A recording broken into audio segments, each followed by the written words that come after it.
So mga kaibigan, nandito nga pala tayo sa bukid. Kaya pumunta tayo dito kasi sobrang init talaga dun sa province.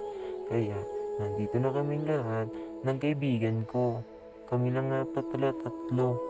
Kaya pumunta na kayo dito kasi sobrang ganda talaga ng mga view dito. Makikita nyo dyan. Yan.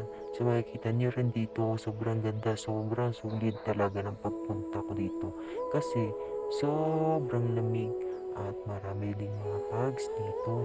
Magandang bitanawin. Kaya huwag na kayo maglala guys. Patawa-tawa na yung kaibigan ko doon. Yun. Makikita nyo pala yung tulay ng kablakan dyan.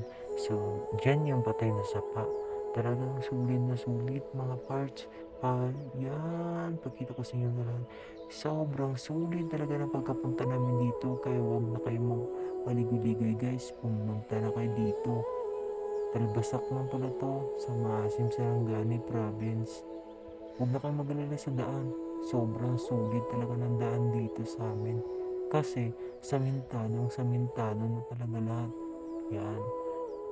Sobrang dami talaga mga parks dito guys. Kaya huwag na kayo magligoy-ligoy ka. Punta na kayo dito. Pwede nga kayo mag-camping dito kung gusto nyo mag-nature. Yan. Sobrang talaga sulit guys. Kaya punta na kayo dito.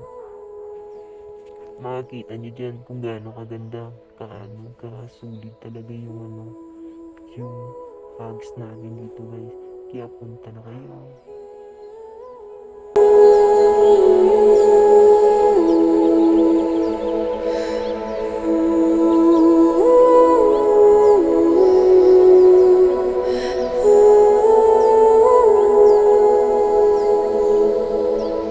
So hindi nga kami nagtagal dito guys, umuwi na kaagad kami kasi meron pa kami mga schedule.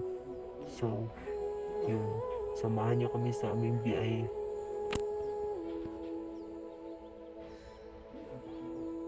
Yan.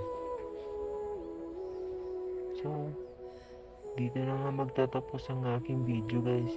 Sana supportahan niyo po ako.